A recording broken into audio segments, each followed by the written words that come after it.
Ja, smo pri uravnoteženi prehrani. Pri večini bolezenskih stanj vsaj deloma lahko podpiramo različne oblike zdravljenja tudi s pravilno prehrano. Z dietetičarko Katjo Simič smo se pogovarjali o tem, kako izbrati ustrezno hrano pri določenih obolenjih ter kaj je treba jesti za ohranjanje splošnega zdravja v vsakdanjem življenju. S prehrano lahko sicer zelo veliko naredimo, predvsem preventivno, se pravi, še preden sploh do bolezenskega stanja pride. Ko pa enkrat pride do bolezni, pa je prehrana v bistvu bolj podporna terapija, s katero lahko definitivno naredimo zelo veliko za svoje zdravje.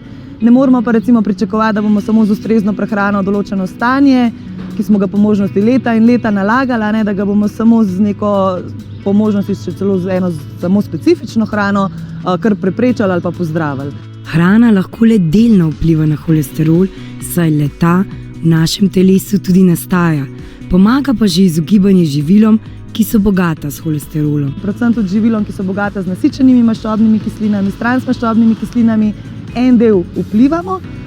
Bolje pa mogoče pomembno tudi to, kaj še jemo, se pravi ne samo kaj ne jemo, ampak kaj dodajamo, recimo da dodamo prehransko vlaknino, sploh recimo iz ovsa ali pa ječmena je taka zelo dobra, da dodamo kakšne rastlinske sterole, da dodamo omega-3 maščobne kisline, ki so v mastnih morskih ribah in da v bistvu na ta način pomagamo organizmu pri vsemu skupaj. Je pa res, da ko ateroskleroza enkrat pride, se pravi, ko to stanje je v bistvu nepovratno, se pravi, ne moramo pričakovati, da bomo samo z neko dieto lahko obrnili ta proces, ki se je začel v našem telesu. Lahko pa, kot smo že omenili, pomagamo v bistvu zdravljenju z ustrezno hrano. Tudi pri sladkorni bolezni je hrana zelo pomemben dejavnik. Če jemo recimo živila, ki vsebujejo sladkorje oziroma so recimo z visokim glikemičnim indeksom, nam to zelo hitro dvigne krvni sladkor, in to je tista stvar, ki jo želimo preprečiti. Se pravi, neki uravnoteženi obroki, mogoče manjše porcije, pravilna kombinacija, da recimo dodamo obroku stročnice, prehransko vlaknino, s tem dobimo, da dodamo obroku kakšno zdravo maščobno kislino, da ga uravnotežimo mogoče z beljakovinami, da jemo večkrat na dan pomalo in na ta način v bistvu potem pomagamo pri teh dvigih krvnega sladkorja. Pri povišanem pritisku se priporoča DEŽ dieta.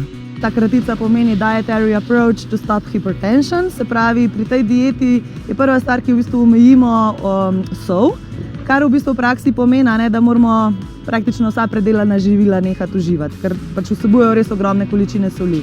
Zdaj, dnevno priporočilo je nekje 5 gramov na dan, to je ena čajna žlička, povprečen Slovenci poje pa 12 gramov na dan, tako da razne salame, hrenovke, paštete, tudi kruh, mogoče neke predpripravljena živila, vse to ima res ogromno soli, pri živalskih mogoče bolj puste kose mesa, piščanec, puran, mastne morske ribe, pri rastlinskih kakšne stročnične izbire, polnozrnata žita in izdelki iz njih in v bistvu na ta način potem vse skupaj z nekimi zdravimi maščobnimi kislinami, naprimer olivno olje, bučno olje, probamo uravnotežiti. Za malce pojemo kakšno pesto oreščkov, dodamo recimo na solato semena, veliko uporabljamo začimbe, da se izognemo soli in pa predvsem je pomembno tudi, da ne uporabljamo preveč teh postopkov toplotne obdelave hrane, recimo cvrtja ali pa podobno, ampak da hrano res v bistvu bolj ali skuhamo, podušimo oziroma z nekimi takimi bolj zdravimi postopki obdelamo.